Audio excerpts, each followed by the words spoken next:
Kenapa orang yang masih melakukan amalan-amalan seperti maulid, haul Habib-Habib, ziarah kubur wali-wali tidak malu sama Allah Jalla Jalaluh? Bukankah mereka sedang bermaksiat sama Allah Subhanahu wa Ta'ala? Ini semua dilakukan karena seseorang menganggap itu adalah perbuatan baik. Dan kebanyakan teman-teman kita ini, semoga Allah berikan hidayah, mereka menyangka mereka sedang mendekatkan diri kepada Allah Subhanahu wa Ta'ala. Padahal kita tahu semuanya, kalau Allah Subhanahu wa Ta'ala telah mengutus Nabi Muhammad SAW untuk mengajarkan ajaran yang dia inginkan. Dan sebelum Nabi Muhammad SAW menutup hidupnya, ditutup dengan nafas yang terakhir, itu beliau sudah menyampaikan semuanya. Dan ini disepakati oleh para ulama. Tidak ada satupun di antara sahabat setelah meninggalnya Nabi Muhammad SAW kemudian menambah-nambah ajaran beliau SAW. Banyak orang yang tidak faham. Mereka mengatakan buktinya ada sahabat yang melakukan perbuatan-perbuatan yang Nabi tidak contohkan. Padahal yang dimaksud adalah pada saat Nabi Muhammad SAW masih hidup. Ini tidak termasuk dalam larangan karena wahyu sedang turun, agama dalam proses penyempurnaan. Tapi setelah sempurna agama itu tidak perlu sebenarnya orang melakukannya. Kenapa sebabnya? Ya, syaitan menghiasi bagi orang, teman-teman sekalian. Kata ulama, dosa ada dua macam. Ada dosa syahwat dan ada dosa syubhat. Dosa syahwat adalah dosa yang diikuti dengan hawa nafsu, seperti orang mencuri, membunuh, berzina. Itu semua adalah hawa nafsu. Dan ada dosa syubhat, ini yang banyak orang terjerumus dan dia tidak tahu kalau dia sedang terjerumus. Dia anggap itu ibadah padahal sebenarnya bukan. Ya. Termasuk dalam pelanggaran adalah melakukan apa yang baginda Nabi Muhammad SAW tidak ajarkan. Saya kasih contoh begini teman-teman. Kalau anda berkata maulid ini memperingati hari lahirnya atau hari matinya seseorang adalah hal yang boleh-boleh saja karena itu baik teman-teman. Seperti anda sedang kerja di satu perusahaan. Kita kerja di satu perusahaan. Perusahaan punya peraturan-peraturan. Kita masuk misalnya building itu ada 10 tingkat. Rapi, bersih, kita sebagai pegawai ingin berbuat perbuatan yang kita lihat baik, tapi perusahaan tidak suruh. Seperti misalnya kita membeli kembang, kita taruh kembang di pintu utama masuk kantor. Pemilik perusahaan tidak mau itu. Kalau dia mau, dia sudah taruh kembang. Niat kita baik. Atau kita merombak settingan yang ada di kantor yang sudah ditaruh, meja, komputer, atau lampunya, kita ganti warnanya, atau kita ubah settingannya. Saya yakin pemilik perusahaan tidak akan setuju, walaupun itu niatnya baik. Itu rasional sekali.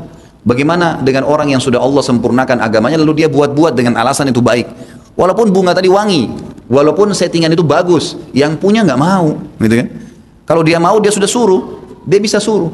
Allah Subhanahu wa Ta'ala maha sempurna dan Allah sudah turunkan dalam surah Al-Maidah ayat 3, A'udzubillahi minasyaitonirrajim, al-yauma akmaltu lakum dinakum. Hari ini aku sudah sempurnakan agama kalian.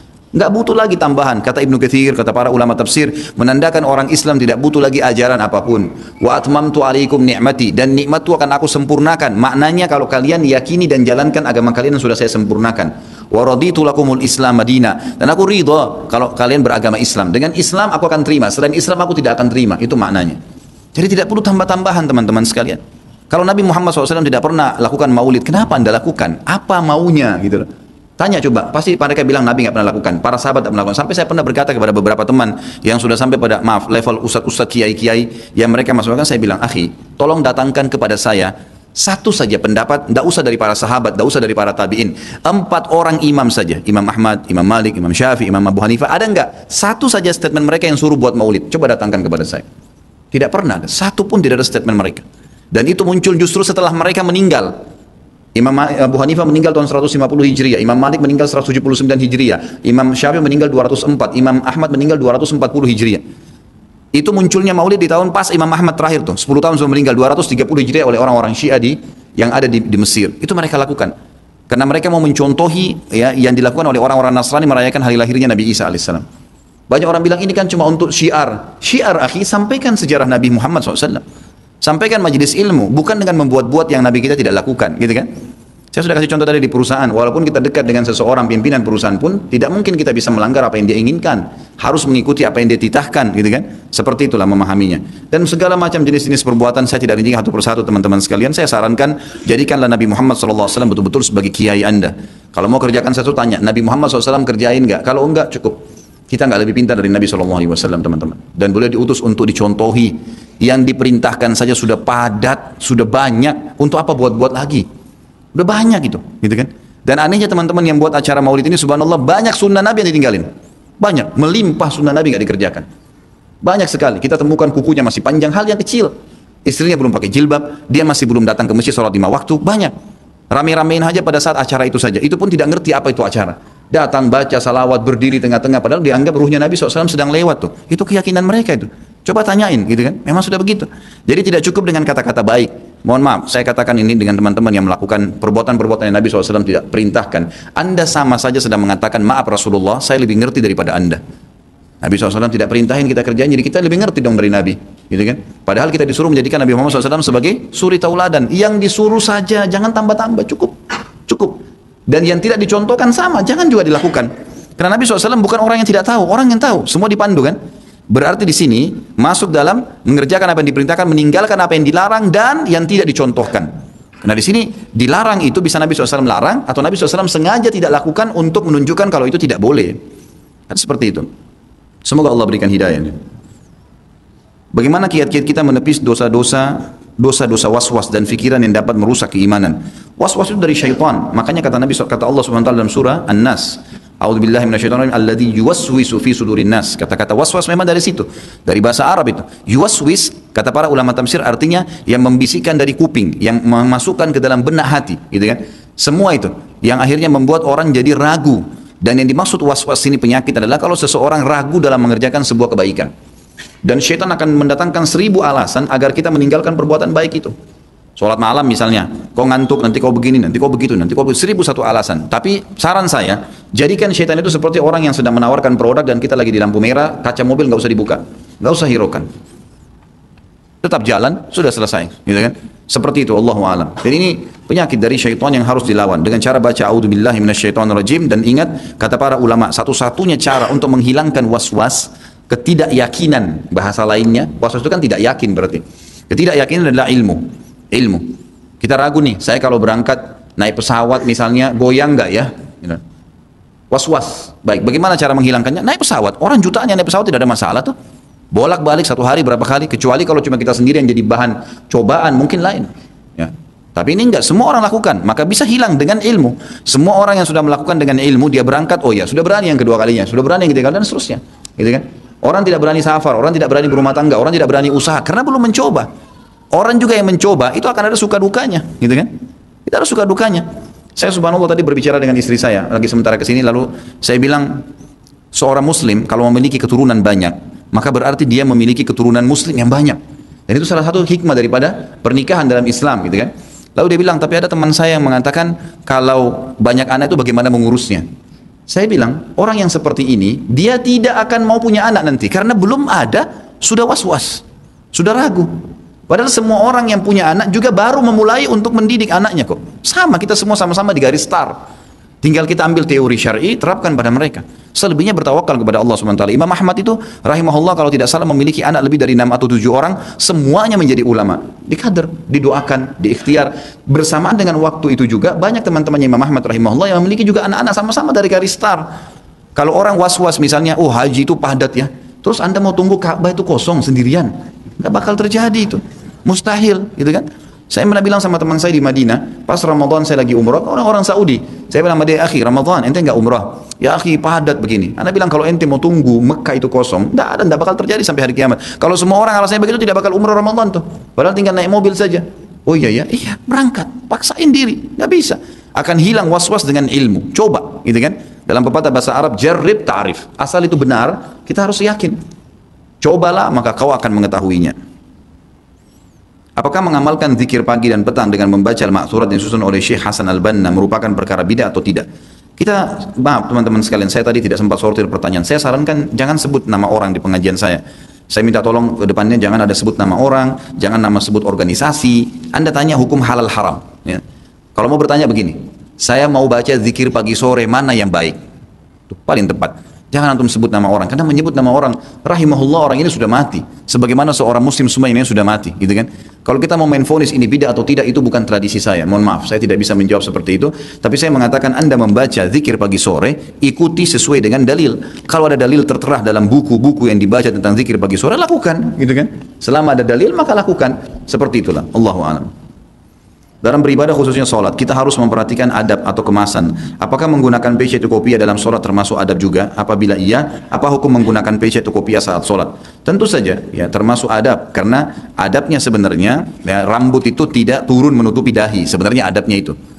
Karena memang dahi ini harus masuk, harus kena tempat sujud, gitu kan? Maka kalau ada rambut harus bisa dipegang. Tapi bukan larangan ya, bukan larangan. Tergantung. Karena pernah Nabi SAW sering menggunakan imamah dalam sholatnya, menutup kepala beliau SAW. Tapi ada riwayat Bukhari menjelaskan pernah ada sahabat masuk masjid rambutnya acak-acakan. Lalu kata Nabi SAW, perintahkan orang ini untuk keluar menyisir rambutnya dengan rapi, kemudian dia masuk ke dalam masjid. Intinya adabnya adalah rapi. Pakai topi atau tidak, intinya itu. Yang penting kita tahu kita sedang bertemu dengan pencipta alam semesta, itu adabnya. Masa kita kalau mau ketemu dengan presiden bingung dengan baju yang mana, sepatu yang mana, bahkan mungkin obrolannya kita atur dengan rapi, mungkin rambutnya diberikan pewangi atau mungkin sesuatu minyak yang bisa merapikannya. Maka dengan Allah Subhanahu wa taala harus lebih bisa beradab. Dia memberikan kita nafas, gitu kan? Dia memberikan kita kehidupan, yang menciptakan segala sesuatunya. Kita kalau bahagia, Bapak Ibu sekalian, yang menciptakan kita Allah, yang menciptakan kebahagiaan Allah, yang bisa mempertahankan adalah Allah. Yang memberikan kita cobaan Allah, yang menciptakan kita Allah, memberikan cobaan Allah, yang bisa mengeluarkan dari cobaan hanya Allah. Maka semua orang yang beriman tahu dia hanya kembali kepada Tuhannya Allah Subhanahu wa taala. Apakah hukum jual beli dengan sistem dropship yang biasa digunakan dalam jual beli online? Baik, kalau seandainya yang dimaksud di sini adalah selisih harga, maka perlu dijelaskan. Transaksi online akan halal, Allahu a'lam, sebatas ilmu saya. Kalau ada ustadz-ustadz lain yang lebih kapabilitasnya lebih ada, bisa menjelaskan kepada Anda dalilnya kuat, ambil. Ya, jangan berpegang pada pendapat saya saja. Tapi ini Allah alam, setahu saya, kalau seandainya seseorang bertransaksi dengan produk orang lain, gitu kan, itu dibolehkan dalam Islam, dibolehkan asal memang jelas antara akad dia dengan pemilik produk.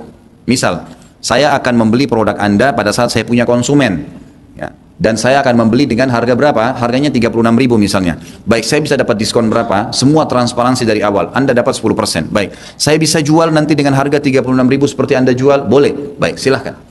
Pada saat itu akad kita dengan pemilik produk jelas, gitu kan? Saya akan order kapan ada produknya, kapan ada pesanan, maka boleh saja. Dan jangan pernah malu untuk mengatakan kalau kita lagi online, lalu orang tanya, apakah ini produk Anda? Jawab, bukan. Saya pesankan, tidak apa-apa. Allah Subhanahu wa taala memudahkan transaksi jual beli. Kata Nabi SAW, selama dua orang yang transaksi jujur, maka Allah memberkahi transaksi mereka.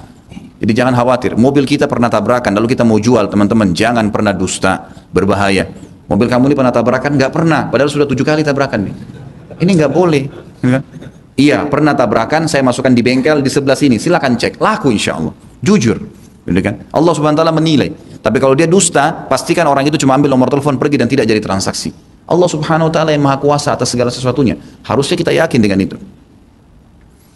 Sebutkan jumlah bilangan sholat sunnah rawatib, karena saya masih bingung. Ini seperti saya lagi ujian ini. Ya. Sebutkan jumlah bilangan sholat sunnah rawatib pakai tanda seru lagi. Ya. Karena saya masih bingung dalam bilangannya dan bagian-bagiannya. Sunnah rawatib 12 rakaat sehari semalam, 2 rakaat antara azan dan iqamah subuh, itu namanya sunnatul fajr. Dan kata Nabi SAW, 2 rakaat antara azan dan iqamah subuh itu sunnatul fajr, lebih baik daripada dunia dan seluruh isinya. Itu 2 rakaat, kemudian 4 rakaat sebelum duhur, dan 2 rakaat sesudah duhur, kemudian 2 rakaat sudah maghrib, 2 rakaat sudah isya. Jadi 2 rakaat pertama subuh, kemudian tambah 4 rakaat sebelum duhur berarti sudah 6, tambah 2 rakaat habis duhur berarti 8, 2 rakaat sudah maghrib berarti 10, 2 rakaat sudah isya berarti 12. Ini namanya sunnah rawatib yang disebutkan dalam hadis Bukhari Muslim, siapa yang menjaga 12 rakaat sehari semalam, Allah akan membangunkan baginya istana di surga. Tapi apakah ada sunnah-sunnah lain? Ada. Tapi bukan rawatib namanya. Seperti sunnah sholat qobliyah asar 4 rakaat. Ini nggak masuk dalam rawatib. Kata Nabi SAW, semoga Allah merahmati seorang hamba yang rutin menjaga 4 rakaat sebelum asar. Ini tidak masuk dalam rawatib yang dapat istana di surga, tapi dapat doa rahmat dari Nabi SAW. Antara azan dan iqamah maghrib, juga antara azan dan iqamah isya, ada sholat sunnah. Karena kata Nabi SAW, baina kulli adzanaini as-salah, dalam hadis sahih. Di antara setiap azan dan iqamah ada sholat yang dikerjakan. Gitu kan? Juga dalam hadis yang dihasankan oleh para ulama hadis tentang sholat qabliyah maghrib dikatakan, ya kerjakanlah sebelum maghrib itu, gitu kan? Jumlahnya Nabi SAW sebutkan 2 sampai 6 rakaat bahkan, gitu kan? Itu pun kata Nabi SAW, liman sya, siapa yang ingin lakukan, boleh. Juga sama dengan ba'diyah duhur ditambah lagi 2 rakaat. Kalau tadi qabliyah duhur dalam rawatib 4 dan sesudahnya 2, maka ada hadis yang menjelaskan disunnahkan kita kerjakan 4 rakaat sebelum dan 4 rakaat sesudah duhur. Kata Nabi SAW, man hafidha 4 rakaatin qabla duhur wa 4 ba'dahu haramallahu alaihi nar. Siapa yang menjaga 4 rakaat sebelum duhur dan 4 rakaat sesudah duhur, Allah akan haramkan baginya api neraka. Jadi ada sunnah-sunnah, gitu kan? Ini semua berhubungan dengan sholat wajib. Rasulullah SAW setelah sholat tidak pernah berdoa, beliau hanya berzikir dan selesai. Tapi ada hadis ketika Rasulullah SAW ditanya tentang doa yang paling didengar oleh Allah Subhanahu Wa Taala, beliau menjawab di pertengahan malam dan setelah sholat fardu. Mohon penjelasannya. Jadi setelah sholat Nabi SAW tidak pernah memandu doa berzikir, doa secara berjamaah habis sholat 5 waktu. Itu yang disebutkan dalam hadis Bukhari. Karena Nabi SAW berzikir, kemudian beliau berdiri. Dan beliau sering kali berdiri kemudian menuju ke pintu gerbang masjid menunggu siapapun sahabat yang mengeluarkan. Itu tradisi Nabi setiap saat. Maka ulama mengambil kesimpulan bahwasanya dari riwayat-riwayat seperti ini kalau Nabi SAW memang tidak pernah merangkaian doa khusus habis sholat 5 waktu. Tinggal masalah hadis riwayat Tirmidzi, walaupun masih diperselisihkan derajatnya oleh para ulama, mereka mengatakan kalau yang dimaksud diijabah oleh Allah SWT adalah doa masing-masing secara individu. Doa masing-masing secara individu, gitu kan? Dan ini amannya adalah tidak digabungkan dengan zikir habis sholat. Selesai zikir semua, selesai rangkaian itu, kita memang sudah niat mau berdiri, maka kita berdoa kepada Allah SWT. Atau lebih amannya kata ulama, kalau dia kerjakan setelah ba'diyah, setelah sholat sunnah ba'diyah baru dia berdoa, itu jauh lebih kena, gitu kan? Karena setelah sholat ba'diyah pun, misalnya ba'diyah duhur atau ba'diyah maghrib, masih terhitung setelah sholat fardu itu. Masih rangkaian habis sholat fardu, gitu kan? Jadi ini juga bisa dikerjakan, dan ini jauh lebih aman kata para ulama. Saya seorang suami yang baru bercerai dengan istri dan mempunyai 3 anak, semuanya tinggal dengan saya. Yang mau saya tanyakan, istri saya ingin rujuk lagi, tapi saya sudah tidak mau karena dia sudah mengecewakan saya. Apakah tindakan saya dibenarkan secara syar'i? Tentu saja Bapak sekalian, Allah Subhanahu wa taala mengatakan dalam Al-Qur'an, "A'udzubillahi minasyaitonirrajim, wal qadhiminal ghaidha wal 'afina 'anil nas, wallahu yuhibbul muhsinin." Yang artinya wal qadhiminal ghaidha, orang-orang yang mampu menahan emosinya sementara dia punya kebenaran. Qadhimin al-ghaidh, qadhim itu dia menahan ghaidh, emosi yang memang dia benar tapi dia menahannya. Wal afina 'anil nas, dan orang yang suka memaafkan orang lain. Wallahu yuhibbul muhsinin, dan Allah suka dengan orang yang berbuat kebaikan. Saran saya, dahulukan ini. Kalau hanya pelanggaran-pelanggaran atau kekecewaan yang dilakukan itu sifatnya ya duniawi, yang memang mungkin pelanggaran dulu masih malas mengerjakan kewajiban-kewajiban dan masih bisa dinasehatin, dia memang mau taubat, Allah Subhanahu wa taala aja memaafkan. Kenapa Anda tidak maafkan? Kesian anak-anak, gitu kan? Tapi kalau dasarnya memang orangnya buruk, ahli maksiat, Anda punya hak untuk tidak kembali. Ahli maksiat ya. Memang dia berzina, memang dia minum khamar, memang dia berbuat hal-hal yang haram, dosa-dosa besar. Itu Anda punya hak, jangan kembali. Saran saya tidak. Tapi kalau cuma urusan duniawi yang memang sifatnya mungkin ada sifat yang kasar, mungkin begini dan begitu, dan masih bisa ditoleransi, dia mau perbaikin, terimalah, gitu kan? Terima. Bahkan ada seorang sahabat pernah mengatakan, "Ya Rasulullah, saya pulang ke rumah, saya temukan istri saya bersama laki-laki lain. Apa yang harus saya lakukan?" Lalu Nabi SAW ya, mengatakan ceraikanlah dia. Artinya jelas orang itu selingkuh, berbuat dosa besar. Kata sahabat itu, tapi ya Rasulullah saya mencintainya, saya suka dengan dia. Apa yang saya harus lakukan? Kata Nabi SAW, kalau begitu pertahankanlah.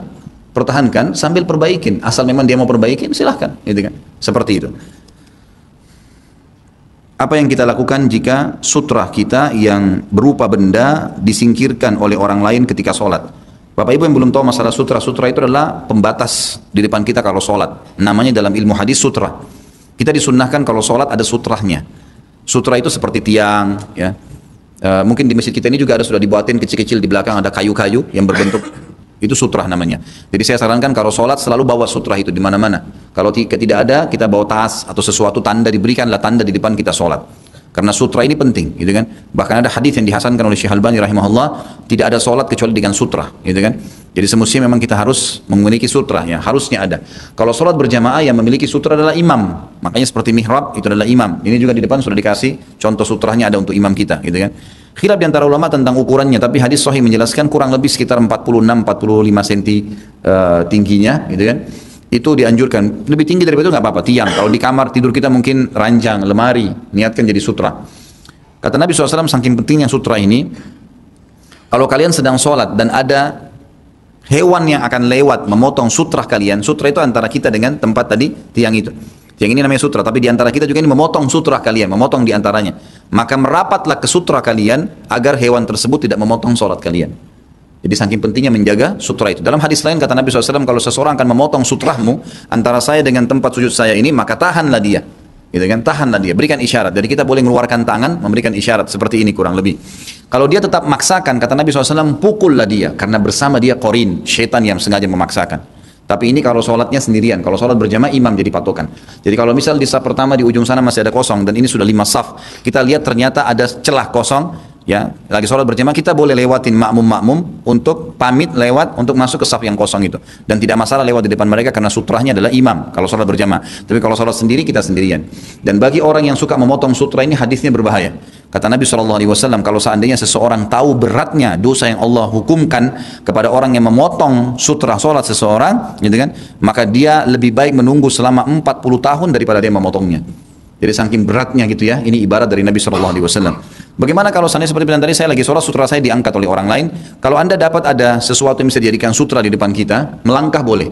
Kata Nabi SAW, langkah kaki yang paling mulia di muka bumi adalah langkah yang menuju menutup saf-saf yang kosong. Maksud di sini adalah kalau kita lagi sholat sendiri, misalnya anda lagi saf kedua, kemudian di depan kita ada orang yang kita jadikan sutra. Orang itu berdiri karena punya hajat. Maka kita dekat, bisa melangkahlah ke depan, ke saf satu saf atau dua saf untuk merapat ke sutra, tiang ataupun apa yang kita bisa lakukan. Jadi jangan heran kalau melihat ada orang jalan sementara sholat kalau mengejar sutra, karena itu ada hadisnya. Itu memang ada hadis yang menjelaskan masalah itu. Bahkan Nabi SAW menjadikan itu langkah di muka bumi yang paling mulia di sisi Allah Subhanahu Wa Taala. Sama halnya kalau ada orang yang sholat misalnya di saf. Ini di Indonesia saya lihat masih belum semuanya faham. Kalau misalnya kita lagi di saf kedua, di saf pertama ternyata ada satu makmum batal udunya, atau dia ingat dia tidak punya udu, lalu dia keluar. Jangan dibiarin safnya kosong, yang di belakang harus maju. Sebagaimana kalau imam tiba-tiba mati atau imamnya buang air ngeluarin angin, batal udunya, lalu dia keluar. Karena tidak boleh imam juga dalam kondisi batal wudu lanjutin sholat, gitu kan? Dia keluar, maka yang di belakang imam menggantikan dia. Seperti kasus Umar bin Khattab radhiyallahu anhu pada saat ditusuk oleh Abu Lu'lu', maka beliau jatuh tersungkur. Abu Musa al-Asy'ari maju langsung menggantikannya menjadi imam. Sementara ada sahabat Nabi yang lain yang memang membantu Umar bin Khattab untuk menyelamatkannya. Lalu mereka sholat setelah itu. Tapi Abu Musa al-Asy'ari melangkah ke depan dan menggantikan posisi Umar radhiyallahu anhu. Apa yang harus dilakukan jika kita buang angin di tengah sholat, yang posisi kita ada di tengah-tengah saf yang banyak, di mana kita tidak boleh lewat di depan orang sholat? Ini sudah saya jawab ya. Sudah terkena sutra anda kalau berjamaah adalah imam, jadi boleh lewat, gak ada masalah. Apa itu ujub? Bagaimana hukum wanita yang bermake up? Ujub itu berbangga-bangga dengan amal, itu namanya ujub. Misal, saya sudah umrah 70 kali, saya sudah haji 10 kali, saya sudah menyumbang sekian banyak, dan seterusnya. Ini namanya ujub, gitu kan? Dia sangat partner sama riya. Kalau riya menghiasi ibadah untuk dipuji atau untuk makhluk, gitu kan. Kalau ujub membangga-banggakannya, sekian kali saya lakukan, sekian, ini tidak boleh. Semuanya dosa besar. Riya dan ujub dua-duanya dosa besar, tidak boleh sama sekali. Kita tidak butuh menceritakan kepada orang lain, Bapak Ibu sekalian, karena Allah sudah titipkan sekretaris yang tidak pernah tidur. Ada Raqib dan Atid. Catat semua, tidak terkecuali. Kita tidur pun mereka catat. Dan subhanallah, semua orang yang tidak menceritakan apapun yang dia lakukan, kecuali dalam keadaan darurat ya. Memang dia harus sampaikan supaya orang lain ambil pelajaran misalnya. Ini dibolehkan oleh para ulama. Masuk dalam firman Allah, fa'amma binikmat rabbika fahaddits. Tapi ini harus bisa kontrol manfaatnya. Mungkin seorang alim ulama, seperti pada saat Sa'id bin Musayyib rahimahullah mengatakan, saya tidak pernah ketinggalan takbiratul ihram imam selama 40 tahun, gitu kan. Itu menandakan ibadah. Beliau sebutkan, tapi beliau ingin memberikan motivasi ke orang untuk mengerjakannya. Tapi beliau memang seorang alim ulama yang memang butuh dicontohin, bukan untuk semuanya orang-orang awam yang menyebutkan. Maka jauh lebih aman kalau kita tidak menceritakannya. Karena kata Nabi SAW dalam hadis riwayat Imam Muslim, Inna Allah yuhibbut taqiyul ghaniyul khafi. Allah cinta sekali dengan orang yang taqi, yang bertakwa, mengerjakan semua apa yang Allah perintahkan, menikmati yang halal dan meninggalkan apa yang Allah larang. Dan ghani, orang kaya dan suka bersedekah. Dan khafi, khafi itu suka menyembunyikan amalnya. Itu lawan daripada ujub. Kita kalau tidak ceritakan kepada orang, pastikan setelah kita meninggal, maka akan disebar luaskan oleh Allah untuk menjadi amal jariah buat kita. Jadi nggak usah repot-repot kita ceritakan, karena itu berbahaya. Selain dosa besar, amal kita juga bisa dihapuskan oleh Allah Subhanahu Wa Taala. Masalah make up boleh saja, tidak ada masalah make up bagi seorang wanita, tapi ada syarat. Yang pertama, bahan-bahan make upnya halal. Tidak boleh dari babi, dari apa, lemak babi lah atau apa. Harus tanya, kritis. Seorang muslim harus tanya, mana kosmetika yang halal, gitu kan? Boleh dia gunakan, itu masih tidak ada masalah, tidak ada larangan. Itu syarat yang pertama. Syarat yang kedua, dia gunakan di depan yang dibolehkan oleh Allah, mahramnya, suaminya, anaknya, ayahnya, nggak ada masalah. Tapi kalau di depan umum haram, nggak boleh. Ya? Dan di depan umum sehingga jadi fitnah, nggak boleh, haram ini, gitu kan? Tidak boleh sama sekali melakukan di depan orang-orang umumnya. Apakah dalilnya tangan bersedekap ketika i'tidal? Apa ini? Menggerakkan jari telunjuk ketika tahiyat. Tangan bersedekap, kembali kepada hadis Nabi SAW yang sebuah riwayat yang menjelaskan tentang sholatnya Nabi SAW. Dan ini dari satu hadis jadi dua pendapat ulama yang berbunyi, Nabi SAW pada saat bangun dari ruku, beliau anggota tubuh beliau kembali seperti semula. Kata-kata kembali seperti semula, khilaf di antara ulama, ini sebelum takbir atau sesudah takbir. Pendapat ulama yang mengatakan sebelum takbir, maka mereka mengatakan berarti tangan sami Allahu liman hamidah diletakkan di sebelah paha kiri kanan. Karena sebelum takbir kembali seperti semula. Pendapat kedua mengatakan kembali ke dada, karena yang dimaksud setelah takbir, yang dimaksud adalah setelah takbir. Allahu Akbar meletakkan di dada, karena rangkaian sholat dihitung pada saat sudah takbir. Ini dua pendapat, dan Allahu alam, saya berpendapat pribadi setelah saya simpulkan dalil-dalil dan saya baca panjang lebar, pendapat yang bijaksana adalah Ibnu Qayyim rahimahullah. Beliau mengatakan alangkah baiknya seorang muslim mengerjakan keduanya, karena dua-duanya kembali kepada dalil yang sama, gitu kan? Dalil yang sama. Tentang masalah menggerakkan jadi tasyahud, di tasyahud itu khilaf di antara para ulama tentang kesahihannya. Syekh Albani rahimahullah melemahkan hadisnya. Riwayat Imam Tirmidzi mengatakan hadis ini lemah karena ada perawi yang dikhawatirkan, gitu kan, pelanggaran yang pernah terjadi, maka beliau mendhaifkannya, melemahkannya. Syekh bin Baz rahimahullah, seorang ulama yang lain mengatakan itu sunnah, gitu kan. Tapi saya punya cuplikan pribadi sampai sekarang saya masih simpan di WhatsApp saya. Salah satu murid utamanya, salah satu muridnya Syekh Albani rahimahullah dari Mesir. Beliau cukup banyak sekarang diikuti dalam pengajian-pengajian di Timur Tengah, terutama di Mesir. Beliau mengatakan pengalaman pribadi, dia bilang saya pernah duduk dengan Syekh Albani pada saat saya di majelis beliau dan saya lagi sholat sunnah, kemudian saya menggerak-gerakkan jari saya di tasyahud, gitu kan, berpegang pada hadis riwayat Tirmidzi, dan beliau belum tahu kalau Syekh Albani mendhaifkannya. Pada saat selesai dia bilang, saya selesai sholat, maka Syekh Albani datang mendekati saya dan berkata, apa kamu tahu tentang hadis yang kamu lakukan? Maka saya berkata, iya Syekh, saya tahu, gitu kan. Maka Syekh Albani tidak mengatakan jangan kau kerjakan, tapi Syekh Albani mengatakan dengan hikmah dan ilmunya, Masya Allah, beliau memuji dan mengatakan, kalaupun kau mengamalkan hadis itu, maka getarkanlah jarimu dan bukan digerakkan ke atas dan ke bawah. Dan itu dicontohkan oleh beliau dalam cuplikannya, digetarkan, gitu kan. Kalaupun kau mau praktekkan, maka getarkan. Allahu a'lam, saya ambil kesimpulan dari sini, maka insya Allah dua-duanya bisa, gitu kan. Tidak usah terlalu jor-joran tentang masalah ini, karena memang pengakuan murid Syekh Albani sendiri yang mendhaifkannya mengatakan seperti itu. Syekh Albani bukan mutlak. Kalau memang itu hadisnya mungkar, tidak boleh, maka pasti akan ditolak secara mutlak oleh beliau. Ini juga Ibnu Qayyim masuk dalam poin seperti ini, adalah mengatakan lebih baik seorang muslim melakukan setiap kali ada khilaf dalam dalil yang sama, maka dikerjakan, diselang-selingkan dikerjakan, sehingga dia mendapatkan pahala dari sini dan dari situ. Bagaimana membawa keluarga ke majelis ilmu, di mana untuk ibadah saja masih malas-malasan? Memang harus coba diajak. Insya Allah ya, majelis ilmu itu asal ikhlas karena Allah Subhanahu Wa Taala, Allah akan berikan manfaat. Mungkin langkah awal bisa Anda perdengarkan dulu cuplikan-cuplikan ceramah, gitu kan, kirimkan ke HP-nya, mungkin yang durasi 7 menit, kultum, ceramahnya Ustadz siapa, gitu kan. Ceramah-ceramah saya juga banyak, kalau mau diambil, dikirimkan ke pasangannya, dan banyak sekali pengakuan suami istri kepada saya.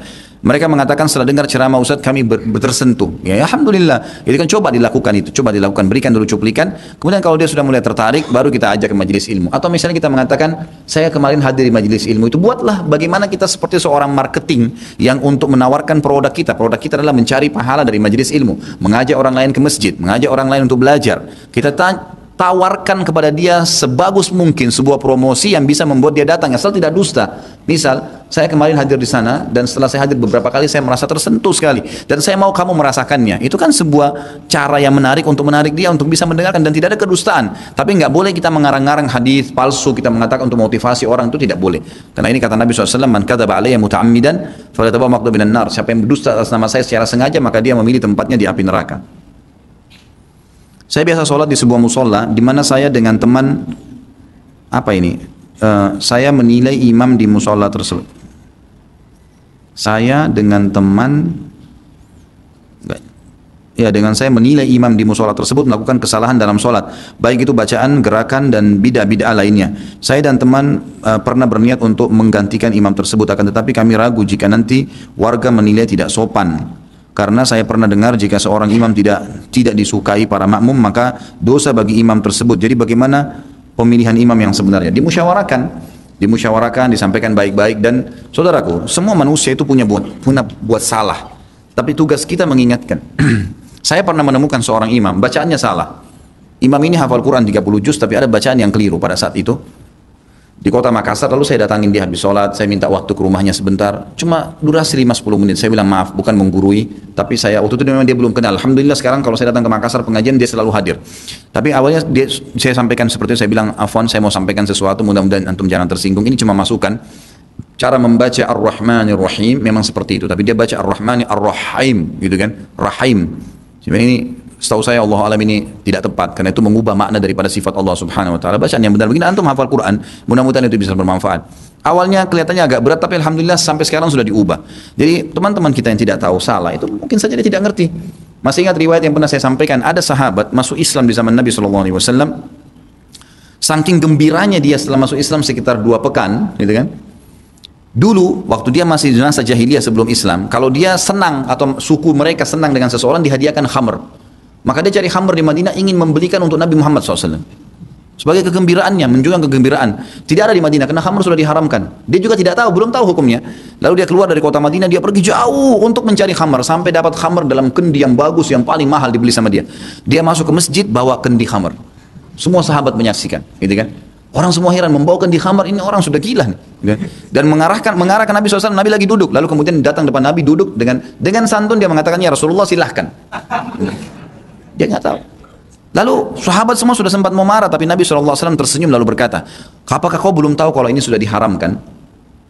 Apakah kamu belum tahu kalau ini sudah diharamkan? Dia mengatakan, tidak ya Rasulullah. Kata Nabi SAW, Allah telah mengharamkannya, maka pecahkanlah. Orang itu pergi di luar masjid, dipecahkan sama dia. Bayangin, orang tidak tahu. Ya kan? Kalau kita langsung vonis tahu ini susah. Jadi sampaikan, subhanallah. Saran saya kepada imam ini, didatangi, nasihatin baik-baik. Kalau misal lebih baik lagi kalau kita punya ilmu, misalnya antum print artikel atau ada buku, saya sarankan judulnya Kriteria Imam dalam Islam, terbitan Pustaka Tazkiyah. Mungkin harganya sekitar 30.000, 35.000 harganya, itu bagus tuh. Di dalamnya ada syarat-syarat, berikan hadiah. Berikan hadiah buku itu dengan buku doa, kemudian langsung pada saat diberikan hadiah, maaf Pak Imam kami berikan ini dan kami sempat mendengarkan begini, mudah-mudahan Anda tidak tersinggung dan ini kami karena lillahi ta'ala hanya menyampaikan, lalu tinggalkan. Setelah itu kita lihat perkembangan, kalau memang sudah didakwain tetap dia tidak mau, gitu kan, maka baru kita sampaikan kepada majelis masjid kalau peraturannya seperti ini dalam Islam loh, gitu kan. Jangan tiba-tiba diubah tanpa musyawarah, dimusyawarahkan dengan pengurus masjid supaya semuanya bisa mengetahui apa kesalahan yang sedang terjadi. Apakah jika kita hendak bersalaman dengan orang dalam satu grup atau kelompok sunnahnya dimulai dengan sebelah kanan kita? Jawabannya iya. Karena Nabi SAW dalam hadis Bukhari dikatakan selalu memulai yang baik-baik dengan sisi kanannya, baik menggunakan pakaian, sisir, apa saja. Karena Nabi SAW yuhibbut tayammun hadisnya. Nabi SAW sangat senang sekali memulai dengan sisi kanan. Semuanya. Dalam mandi, sisir, pakai baju, dan seterusnya semua kebaikan. Dan selain daripada itu, beliau menggunakan tangan kirinya, maaf, dengan cebok, dengan mengangkat sebuah kotoran, dan seterusnya, itu menggunakan tangan kiri. Jadi memang lebih baik dengan sisi kanan. Jika tanaman kita dimakan hewan, maka disebut sebagai sedekah. Bagaimana jika yang makan tanaman itu ulat bulu? Bolehkah kita membunuhnya karena khawatir mengenai anak kita? Saran saya singkirkan. Tapi hewan itu boleh dibunuh kalau memang dasarnya mengganggu.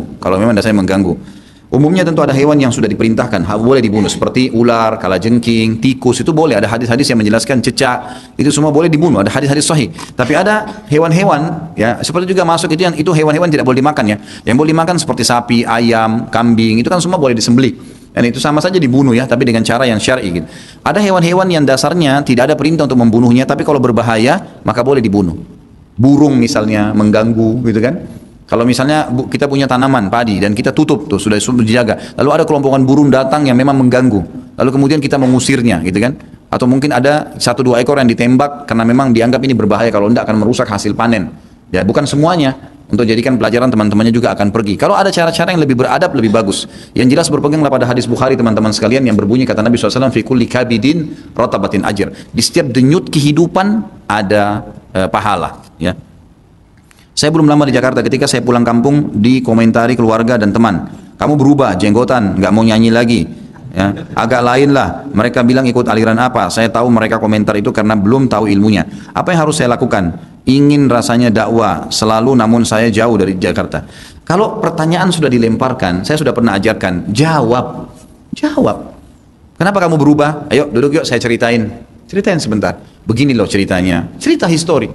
Cerita saja, saya waktu itu di Jakarta, saya begini, saya juga seperti kalian dulu, saya nyanyi-nyanyi, saya begini. Satu waktu saya masuk masjid, saya dengar ceramah, ustadznya menjelaskan, yang kita tahu saja, tawakal Allah, serahkan, gitu kan. Saya kadang-kadang subhanallah, dan saya tanya kepada teman-teman dai-dai, hampir sama jawabannya. Kadang-kadang kami kalau lagi ceramah, ngalir sendiri, Allah SWT kasih begitu. Kita tugasnya menyampaikan, selebihnya Allah SWT yang berikan taufik, gitu kan.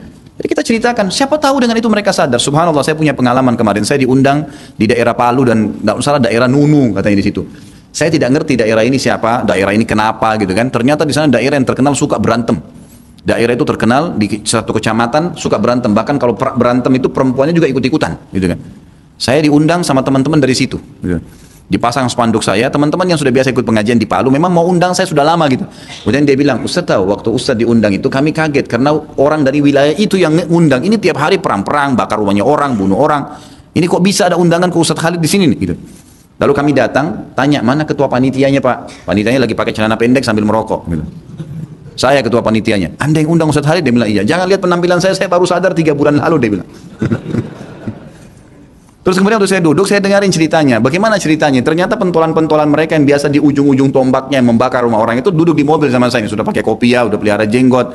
Terus saya tanya gimana ceritanya? Dia bilang Ramadan yang lalu Ustaz, ada satu orang di antara kami dengar ceramah antum di YouTube. Setelah dia dengar, dia suka. Sekali 2 kali dengar. Terus dipasang layar di sebelah masjid. Teman-teman ini semua pada diajak. Diajak teman-temannya nih. Itu sambil nonton ceramah antum sambil pegang botol bir tuh. Sambil mabuk Ramadan. 2 hari berturut-turut 3 hari dengar ceramah berhenti masuk masjid semua. Semuanya kaget orang-orang situ. Kalian ini kenapa nih bisa sadar begini gitu. Tapi hidayah di tangan Allah Subhanahu wa taala. Ceritakan saja, sampaikan. Dia tidak cerita apa-apa, dia cuma putarin ceramahnya saja. Ada salah satu teman kemarin yang cerita sama saya. Lagi di kereta api, kemudian dia ketemu orang ngobrol di sebelah, ternyata orang ini punya banyak jimat-jimat. Dia bukain ceramah, kata dia ceramah saya. Memang dia sering hadir bagian saya, ini ceramahnya Ustaz Khalid nih tentang masalah sihir, cuplikan durasi. Biasa teman-teman Pak Diarto dan teman-teman tim mengangkat sedikit tanya jawab atau ada keterangan 7-8 menit, dinonton. Subhanallah, hidayah di tangan Allah. Kata dia, saya tidak sangka Ustaz tiba-tiba jimatnya dikeluarin semua, setelah nonton dibuang semua. Seketika pada saat itu 7 menit dengar ceramah. Hidayah di tangan Allah.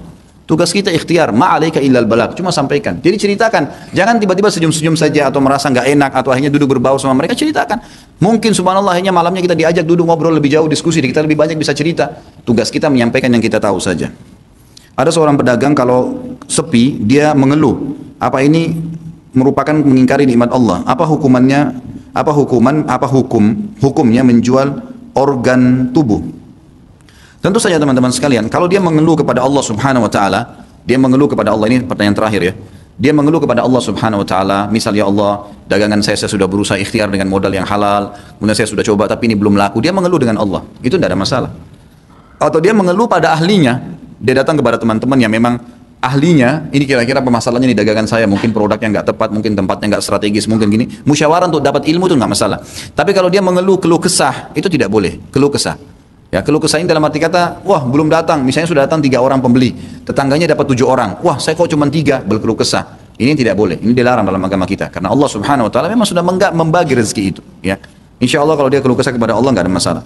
Sudah apa hukumnya bekerja sebagai PNS? Bagaimana? Maaf, tadi ini masih ada pertanyaan masalah hukum menjual organ tubuh. Nggak bisa ini, nggak bisa, haram, nggak boleh Bapak Ibu sekalian. Anda bukan pemilik organ tubuh Anda ini, Allah Subhanahu wa taala. Bagaimana caranya? Sedangkan orang kalau habis dipotong tangannya, mati, tangannya dimasukin, dijahit, dimasukin lagi. Kenapa jenazah pada saat kita mati, Bapak Ibu sekalian, dimandikan?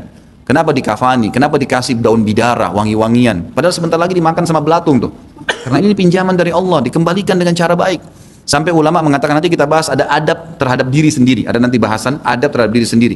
Itu kata para ulama, beda pahalanya antara orang yang mati, merawat dirinya, rambutnya selalu dirawat, tubuhnya dirawat, semampu dia, karena ini pinjaman Allah, dengan orang yang amburadul, makan sembarangan, minum sembarangan, jadi penyakitan, itu pahalanya beda. Ada adab terhadap diri sendiri, nanti kita akan bahas masalah itu.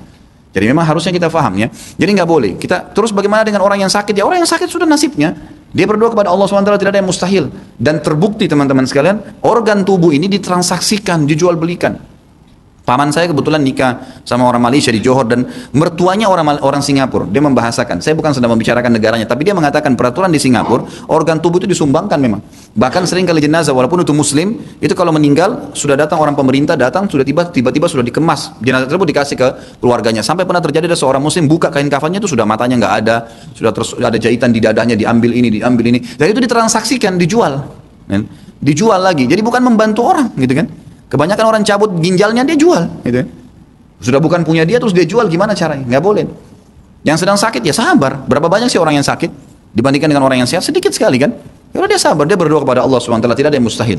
Kata Nabi SAW dalam hadis, Allah tidak turunkan penyakit kecuali Allah turunkan kesembuhan bersamanya. Tinggal bergantung kepada Allah saja. Apa hukum bekerja di PNS? Ini pertanyaan terakhir. Boleh saja. Tidak ada sesuatu yang dilarang kecuali kalau memang Anda bekerja di instansi pemerintah yang dasarnya haram. Nggak boleh. Misal kita terlibat dalam izin-izin tempat hiburan misalnya, gitu kan? Nah, itu sudah haram, itu berbahaya. Tapi kalau seperti guru, pegawai, mungkin tempat-tempat yang dibolehkan, gitu kan? Mengurusan masalah administrasi di kelurahan untuk merapikan ini dan segala itu tidak ada masalah. Jadi gajinya pun halal. Karena pendapatan pemerintah juga berasal dari pajak, rokok, dan pariwisata. Tentu, tapi kan pendapatan pemerintah bukan cuma dari situ. Bukan cuma dari situ kan, ada pendapatan yang lain. Kita kan punya pendapatan bumi, hasil bumi, kan banyak ya. Kalau kita mengatakan rokok misalnya, itu memang salah satu. Atau pariwisata tidak semuanya salah ya, kalau rokok jelas. Ya. Tapi pariwisata tidak semuanya salah, karena tidak semua orang buruk yang datang. Gitu kan? Tidak semua orang buruk datang. Berapa banyak teman-teman di Bali mendakwahi orang-orang yang datang turis, malah mereka dapat hidayah. Gitu kan? Karena ketidaktahuan saja. Jadi Allah alam, yang saya tahu tidak ada masalah, kecuali dasarnya sub pekerjaan kita itu memang haram. Nah itu baru haram. Allahu alam, itu yang saya tahu. Kalau benar dari Allah, kalau salah pasti dari saya. Karena kebodohan saya mohon dimaafkan dan saya beristighfar kepada Allah. Subhanakallahumma wa bihamdika asyhadu an la ilaha illallah astaghfirullah wa atubu ilaik. Wassalamualaikum warahmatullahi wabarakatuh.